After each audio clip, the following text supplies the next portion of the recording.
E aí, pessoal, bem-vindos à lição número 5 no estudo do esplendor de Deus. Agora, deixa eu fazer um elogio. Vocês já chegaram tão longe, quer dizer, vocês passaram pela cirurgia, pela hora dos vegetais, ou melhor, pela época da advertência, e se vocês ainda estão comprometidos e animados com esse curso, eu só quero falar que vocês têm um coração para Deus e vocês o amam demais. E agora eu tenho boas notícias. A gente vai para a sobremesa, a hora da sobremesa. Quais são os benefícios para alguém que realmente teme a Deus? E não tem benefício mais importante do que a intimidade com Deus. Então, eu agora vou ler para vocês uma das minhas partes favoritas na Bíblia. Salmo 25, versículo 14. Essa é da nova versão King James. Ela fala: "O segredo do Senhor está com aqueles que o temem, e ele vai mostrar a eles a sua aliança." Agora escutem as primeiras palavras. O segredo do Senhor está com aqueles que o temem. Mas com quem vocês dividem os segredos? Com conhecidos ou com amigos íntimos? Eu tenho quase certeza de que posso ouvir a resposta de vocês pela câmera. Amigos íntimos, claro. Bom, com Deus não é diferente. Deus fala: "Eu divido meus segredos com meus amigos mais íntimos, e meus amigos mais íntimos são aqueles que me temem." Agora, deixa eu mostrar isso para vocês não dizerem que eu estou tirando do contexto, porque na versão padrão em inglês aqui, ó, esse mesmo versículo diz: "A amizade do Senhor é para aqueles que o temem." Então, o que a gente está vendo aqui? Deus não é amigo de todo mundo, não. Deixa eu ser mais específico. Deus não é amigo de todo mundo na igreja. Agora, tem dois homens que foram chamados de amigos de Deus no Antigo Testamento, mas, você me pergunta, não existem outros amigos de Deus no Antigo Testamento? É claro que tem. Davi era amigo de Deus, Esther era amiga também, acho que também o Daniel era amigo de Deus, José era amigo, mas a vida desses dois caras aqui, ó, exemplifica o que é preciso para ter uma relação de amizade com o Senhor. O primeiro deles é Abraão. E por que Abraão é chamado de o amigo de Deus? Bom, porque ele já estava com idade avançada, já estava velho e teve um filho prometido por Deus, que ele esperou por 25 anos, pessoal. Então Deus esperou até que Abraão estivesse profundamente apaixonado pelo filho dele, e uma noite Deus aparece para Abraão e diz assim: "Ô Abe!" E o Abe fala: "Tá, o que foi? O que foi?" "Abe, sabe aquele seu filho por quem você esperou 25 anos e que você ama muito? Pois eu quero que você saia numa viagem de 3 dias e mate ele para mim, tá?" Dá para imaginar o que Abraão pensava quando Deus disse isso para ele? Quer dizer, deixa eu esclarecer isso bem. Deus não dá uma razão para ele. Deus não fala: "Se você for sacrificar o seu filho, eu vou selar a aliança e vou mandar o meu filho unigênito." Não. Deus fala: "Eu quero que você vá lá e mate ele. Vá oferecer um sacrifício para mim." Dá para imaginar aquela noite de sono do Abraão? Quer dizer, eu acho que ele nem dormiu, né? Mas sabem, sabe o que a gente lê na Bíblia? É incrível. Bem cedo na manhã seguinte, Abraão se levantou e selou o seu burro, pegou Isaque e 2 servos e começou a viagem. Bem cedo, bem cedinho de manhã, pessoal. Quer dizer, algumas pessoas dizem: "Olha, bom, o senhor está tratando isso comigo já faz alguns meses", e depois elas riem, porque elas se gabam da sua falta de temor divino. Vocês entendem o que eu quero dizer? Abraão se levanta de manhã cedo e começa aquela viagem. Agora, Deus dá a ele uma viagem de 3 dias. Ele quer dar a ele tempo para repensar, caso ele queira voltar atrás. É mais fácil quando você ouviu a voz estrondosa do Senhor na noite anterior, mas e 2 dias depois? Quando você olha para a montanha e você vai levar à morte a pessoa ou coisa mais importante da sua vida só porque Deus disse para você fazer isso e não te deu uma razão para fazer isso, pessoal. Mas Abraão pega o Isaque, sobe aquela montanha, constrói um altar. Dá para imaginar as emoções ali dentro dele, minha gente, aquela guerra emocional que está acontecendo. Ele não tinha falado para o Isaque ainda que Isaque é que seria a oferenda. Ele está preparando a oferenda com o filho dele do lado dele, que ele tanto ama, e aí quando ele percebe: "Eu estou prestes a colocar esse jovem nesse altar, e eu estou prestes a enfiar uma faca no meu filho." Abraão coloca o Isaque no altar, levanta a faca, e ele está pronto para levar à morte a pessoa mais importante da vida dele, só porque Deus disse faça isso e não deu nenhuma razão para aquilo. Aqui a faca foi erguida, então um anjo do Senhor aparece do nada, minha gente. O anjo fala para Abraão assim, ó: "Pare, Abraão, porque agora eu sei que você teme a Deus de verdade." E como é que o anjo sabia que Abraão temia a Deus de verdade? Porque Abraão obedeceu imediatamente. Porque Abraão obedeceu quando não fazia sentido algum. Porque Abraão obedeceu quando ele não via benefício. Ele obedeceu também quando doeu. E porque Abraão obedeceu até o fim. Essa foi a manifestação do seu temor sagrado. Abraão abaixa a faca, desamarra o filho, levanta seus olhos ao céu e tem um carneiro preso no mato. E do seu coração sai isso: Jeová Jireh, que significa Senhor, meu provedor. Vocês percebem que Deus revelou uma faceta da sua personalidade para Abraão que nenhum ser humano tinha jamais visto antes?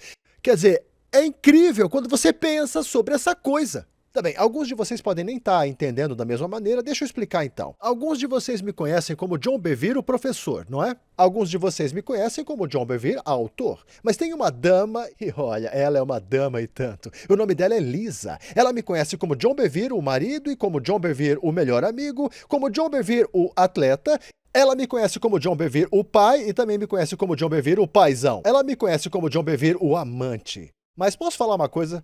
Na real, nenhum de vocês jamais vai me conhecer como John Bevere, o amante, porque essa é uma faceta da minha personalidade que está reservada para uma pessoa só e uma pessoa só no mundo. E ela é a minha esposa, Lisa Bevere. Então, Deus acabou de revelar uma faceta da sua personalidade para Abraão que ninguém tinha visto antes. Porque ele é meu amigo. Isso é incrível. Agora, olha para a dinâmica da relação entre Deus e Abraão, pessoal. Isso é demais. Um dia o Senhor fala: devo fazer com Sodoma e Gomorra o que planejo fazer sem falar antes com o meu amigo Abraão? E aí o Senhor desce até Terebintos, ele chega com 2 anjos, Abraão prepara uma refeição para eles, alimenta os anjos descem até as planícies de Sodoma e Abraão e Deus vão até o penhasco e estão olhando lá para baixo, para a planície de Sodoma, entendem? E o Senhor fala: Abe, eu estava pensando em explodir essas 2 cidades. O que você acha disso, hein? E o Abe fala: Sodoma? E o Senhor continua: e Gomorra também, o que você acha? Abraão fica: pera, vou pensar, pensa. O meu sobrinho Ló tá lá embaixo, meu Deus. O meu sobrinho tá lá embaixo. Aí ele vira para Deus e fala: tá bem, o Senhor explodiria as cidades de Sodoma e Gomorra se tivesse 50 pessoas justas lá embaixo? Explodiria, Senhor? O Deus do céu e da terra, o Deus da justiça faria isso? E Deus fala: excelente ponto. Tá bem, nós não vamos explodir as cidades de Sodoma e Gomorra se existirem 50 pessoas justas lá. Que bom que eu falei com Abraão primeiro, meu amigo. E aí Abraão diz: e se não forem 50? E se for só 45? Você explodiria as cidades se forem 45 pessoas justas? E Deus fala: claro, não vou explodir a cidade se existirem 45 justos. Que bom que eu falei com meu amigo Abraão.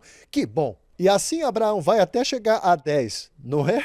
E tem que existir 10 pessoas justas na cidade, né? Ló é uma delas. Tudo que precisa são outras 9 pessoas. Mas olha só que doido, gente. Não tinha 9 pessoas justas naquela cidade, certo? Então, olha só. A Bíblia, e isso é incrível, a Bíblia fala que Sodoma e Gomorra está comprando, vendendo, casando, oferecendo em casamento, plantando e colhendo. Então, deixa eu colocar em palavras de hoje. A vida é boa. E se existe um Deus, ele não está nem aí para o nosso estilo de vida. Eles estão a 24 horas de serem destruídos e não fazem a menor ideia disso. E isso nem é o mais assustador. Isso aqui é assustador. Todo mundo diz Ló, a quem a Bíblia chamava homem justo. A Bíblia chama Ló de justo. Deixa eu colocar em palavras de hoje, ele é salvo. Ele nasceu de novo. Ele era um cristão. Ló estava a 24 horas de ser completamente destruído e estava perdido, tão perdido quanto Sodoma e Gomorra. Agora, vejam só que surpreendente quando você para e pensa, olha só, então temos 2 homens justos, e vamos colocar em palavras de hoje, 2 homens salvos, homens nascidos de novo. Vou colocar em palavras de hoje, 2 homens cristãos. Um desses homens sabe o que Deus vai fazer antes que faça e ajuda a Deus a decidir como vai fazer. O outro justo, ou seja, nascido de novo, sabe tanto quanto o mundo. Mas por que isso?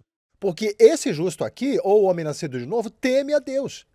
Ele treme diante da palavra de Deus. Ele treme diante da presença de Deus. E por isso ele é amigo de Deus, não é? Por isso Deus revela os segredos para ele. Esse outro aqui, homem nascido de novo, não teme a Deus.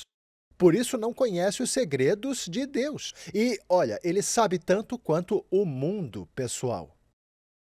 Então Ló representa o crente carnal e mundano, entendem? Se vocês olharem para Ló, lembrem-se, quando Abraão e Ló, eles estavam os seus rebanhos estavam brigando. Abraão disse: tá bem, então Ló, escolha aquilo que você quer e o caminho que você escolher, eu vou na direção oposta, entendeu? A Bíblia fala a verdade. Ló parou sobre o monte e olhou demoradamente para Sodoma. E por que ele olhou por tanto tempo? Porque aquelas terras eram férteis, mas ele sabia da maldade e corrupção que havia na cidade. Então Ló teve uma ideia. Ele fala: eu vou lá e vou armar a minha tenda nas planícies perto da cidade, mas eu não vou entrar na cidade onde o centro da maldade está. Depois ele acaba dentro das muralhas da cidade quando os anjos chegam. E por quê? Por que os anjos chegam a propósito? Porque Abraão orou, e graças a Deus Abraão orou por Ló. Mas se vocês olharem para Ló, ele é um crente carnal, ele é aquele que não teme a Deus, ele é justo mesmo. A Bíblia chama ele de justo, mas ele não conhece os segredos de Deus. Se olharem para a mulher dele, Jesus disse: lembrem-se da mulher de Ló. Ela se virou para trás e virou uma estátua de sal. As filhas de Ló cometeram incesto com o pai para terem descendentes, e os descendentes Moabe e Amon são duas das nações que nasceram de Ló, pessoal. Então vocês podem ver que os frutos da vida dele não são como os frutos de Abraão, e é por isso que o temor a Deus é tão importante. Ele produz intimidade com Deus. A gente entende os segredos dele, logo nós nos tornamos mais prósperos do nosso jeito de viver. Então, olha só, esse é outro homem do Antigo Testamento que também foi chamado de amigo de Deus. Quem foi? Ninguém menos que Moisés. Moisés conversava com Deus cara a cara, igual um homem fala com um amigo, gente, e isso é extraordinário. Se vocês olharem para Moisés, a Bíblia fala assim sobre Moisés e Israel. Agora lembre-se, os dois estão salvos. Quer dizer, Israel saindo do Egito é um tipo de saída do mundo, é um jeito de ser salvo, entendem? Se vocês olharem em 1 Coríntios 10, diz assim lá: Israel comeu a mesma comida espiritual, beberam a mesma comida espiritual e seguiram aquela rocha que era Jesus Cristo. Então, sair do Egito é tipo uma saída do mundo. O Egito é o mundo. Então, Israel é justa e Moisés também é justo. E se olharem em Salmos 103, versículo 7, lá diz o seguinte, ó: Moisés sabia os seus caminhos, Israel conhecia Deus por seus atos. Agora, vamos analisar isso aí. O que significa que Israel conhecia Deus por seus atos? Israel conhecia Deus pelo modo como ele respondia às orações deles. Sabe quantos cristãos eu conheci que têm seus relacionamentos com Deus limitados a como Deus responde às minhas orações? Minha filha estava doente, meu pastor orou, Deus a curou. A gente fez uma oferta financeira e Deus nos abençoou desse jeito. Eles conheciam Deus só pela forma como ele respondia às suas orações.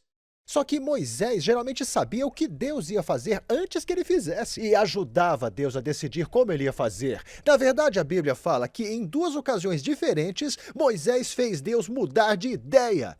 Uau! Na verdade, ele fala que Deus voltou atrás do que ia fazer por causa do que seu amigo Moisés disse para ele.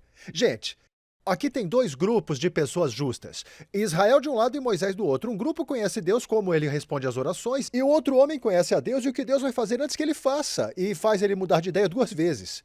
Esse grupo conhece Deus por como ele responde às orações. Esse conhece os segredos do Senhor. Esse pessoal não. E por quê? Porque Moisés teme a Deus, Israel não, pessoal. Agora, vocês querem ver isso no Novo Testamento? Querem ver? Vamos lá então. Ó, tem isso no Novo Testamento? Tem, com certeza tem. A Bíblia fala em João, capítulo 2, versículo 23 a 24, por causa dos sinais milagrosos que Jesus deixou em Jerusalém na celebração da Páscoa, muitos começaram a confiar nele. Mas Jesus não confiava neles porque ele conhecia as pessoas. Agora, o que é incrível é que uma das coisas que Deus falou sobre Moisés foi o seguinte: eu confio nele. Cara, vocês entendem como isso é maravilhoso? Olha só. Quando o Criador do céu e da terra fala, eu confio em você, isso é uma amizade. Essa é a base da amizade de verdade, não é, pessoal? Mas Jesus aqui diz que ele não confiava nas pessoas porque conhecia o que estava dentro das pessoas. E porque, olha só, gente, ele tinha muitos discípulos que o abandonaram em João, capítulo 6. Pessoas que também pararam de segui-lo e multidões que nem estavam lá quando ele foi crucificado. Ele sabia o que havia dentro das pessoas. Então, olha só, a gente chega ao fim do ministério terreno dele, a essa altura, e estamos na última ceia, e Jesus dá uma declaração para esses homens. Ele diz, olha, vocês são aqueles que estiveram comigo no meu julgamento. Em outras palavras, vocês foram confiáveis. Vocês ficaram comigo. E ele dá essa declaração em João 15:15. Ele disse, eu não vou mais chamá-los de servos. Agora, o simples fato de Jesus falar isso, mais chamá-los, quer dizer que em algum momento ele olhou para esses homens meramente como servos, não é? Isso não é uma revelação, isso é aula de português. Para alguém falar, não vou mais chamar vocês, quer dizer que em algum momento olharam e chamaram daquilo, não é mesmo? Agora, por que Deus faz isso? Por que Deus nos mantém no nível de um servo? Se vocês olharem em Gálatas 4, versículo 1, ele diz assim: enquanto o herdeiro é a criança, não é nada diferente de um servo. Então veja, por que, como herdeiros de Deus, por que tem um período em que nós somos tratados como servos por Deus? Então, eu vou contar para vocês por que ele faz isso. Para proteger a gente. Mas proteger? Como assim, John? Porque ele não quer que aconteça com a gente o que aconteceu com Ananias e Safira, vocês entendem? Eu vou dar outro exemplo que é meio fraco, mas funciona. Quando a Lisa e eu começamos no ministério, nós trabalhávamos para dois ministérios muito grandes. Um tinha uma equipe de 450 funcionários e o outro de 150 funcionários. E lembro que quando começamos nosso próprio ministério nos anos 90, teve uma coisa que eu falei que foi bem estúpida. Aliás, eu estou mudando o modo como eu lidero. Uma das coisas que eu fiz que foi estúpida foi eu queria ser o melhor amigo de todo empregado lá, entendem? Então, em 91, a gente contratou nosso primeiro empregado, o nome dele era John, eu lembro até hoje. E eu fiz dele meu melhor amigo, pessoal. A gente jogava basquete, assistia vídeos, ele ficava na nossa casa o tempo todo, jantava com a gente e, olha, ele era o melhor amigo mesmo. E foi ótimo no primeiro ano, só que eu tive que fazer uma correção pequena nele, porque ele trabalhava na nossa planilha de pessoal e ficava parado assim. Então eu sentei com ele e falei: John, essas são ovelhas de Deus, são pessoas preciosas, e você fica olhando com essa cara de tacho para elas. Que negócio é esse, cara? Eu reparei que ele deu uma bugada na hora e, meu Deus do céu, ele me olhou do outro lado da mesa e começou: você é isso, você é aquilo outro. E eu fiquei assim: ah, meu Deus, ele começou a me criticar. Então eu olhei para dentro de mim e disse: Espírito Santo, o que eu faço? O Espírito me disse: demite o cara. E aí eu fiquei. Eu esperei ele desabafar e quando ele terminou eu falei: John, eu tenho que tirar você do ministério. Aí ele se mandou da nossa casa, porque o escritório era na nossa casa naquela época. Ele saiu da nossa casa e eu comecei a chorar, gente, porque eu me importava com aquele cara de verdade. E o Espírito Santo falou comigo e disse: filho, quando ele voltar, será 2 vezes mais fiel. Espere para ver. 3 meses depois eu não tinha nenhuma notícia dele, então ele me ligou e falou: John, tem 1 minuto? Eu disse: claro. Ele disse: Deus nunca tinha falado comigo como ele falou comigo nesses últimos meses. John, eu confundi o lugar em que Deus tinha colocado você na minha vida e me confundi quanto ao lugar que Deus tinha colocado eu mesmo na sua vida. Eu dava você como certo e te tratei como comum e te tratei como um qualquer e fiz a mesma coisa com Dona Lisa. Então ele pediu desculpas e eu perdoei ele. Nós conversamos e perguntei se ele queria voltar e ele falou que adoraria voltar. Ele voltou e a gente nunca mais teve problema naquela área de novo. Atualmente eu tenho uma nova política. A gente tem 50 membros da equipe aqui nos Estados Unidos e temos milhares de pessoas que nos servem globalmente. E eu não vou transformar um empregado num amigo até que eu saiba que ele tem muito bem sedimentado qual é a relação que existe entre eu e ele. Isso não é insegurança, eu estou protegendo eles. Eu não quero repetir meus erros do passado, eu quase destruí aquele jovem. Eu estou fazendo isso para protegê-los. Mas uma vez que eu saiba que eles estão muito bem seguros de quem eles são e bem seguros de onde Deus me colocou na vida deles, eu posso trazê-los para perto, porque alguns dos meus empregados são meus melhores amigos. Deus também é assim. Até que você tenha bem sedimentado quem você é diante de mim, e bem sedimentado quem eu sou, eu tenho que te manter no nível de um servo, mesmo que você seja um herdeiro, entenderam? Mas uma vez que você tenha sedimentado quem eu sou, tenha o temor ao Senhor, eu posso te tratar como um amigo próximo. E você não vai sofrer as consequências que Ananias e Safira sofreram. Então Jesus dá essa declaração. Ele fala: eu não vou mais chamá-los de servos, pois o servo não sabe o que seu mestre faz. O conselho secreto do mestre, vocês entendem? Os segredos do mestre. Mas eu agora, e é ele que está dizendo, chamo vocês de amigos. E chamei vocês de amigos porque todas as coisas que eu escutei do meu pai eu tenho contado a vocês. E no versículo 14, Jesus diz que, olha, é uma declaração universal. Ele diz que vocês são meus amigos. E a gente escreve sermões sobre isso, e a gente escreve músicas sobre isso, contamos histórias sobre Jesus ser o nosso amigo, quase como nosso parceiro. Mas ele disse: vocês são meus amigos se é uma condição. Deixa eu dar um exemplo. Imagina que eu digo para vocês assim, ó, se trabalharem 40 horas para mim, eu vou pagar $2.000 para vocês. E aí vocês não trabalham as 40 horas que eu pedi. E aí vem pedir o pagamento e eu falo: mas cadê as 40 horas que eu pedi para você? Vocês não trabalharam, então eu não vou dar dinheiro nenhum. Se o se é uma condição, tem que satisfazer isso. Então veja que Jesus disse: vocês são meus amigos se o quê? Se vocês fizerem qualquer coisa que eu mandar.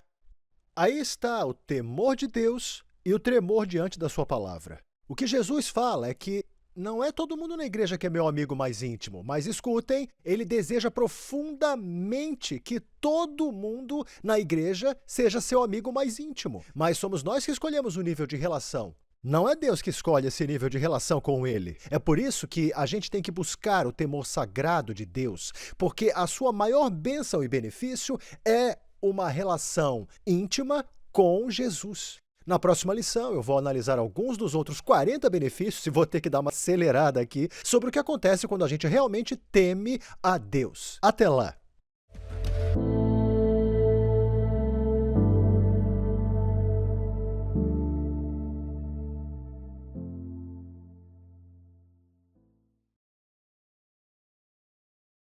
Apresentando Messenger X, uma nova plataforma de downloads e streaming de vídeo.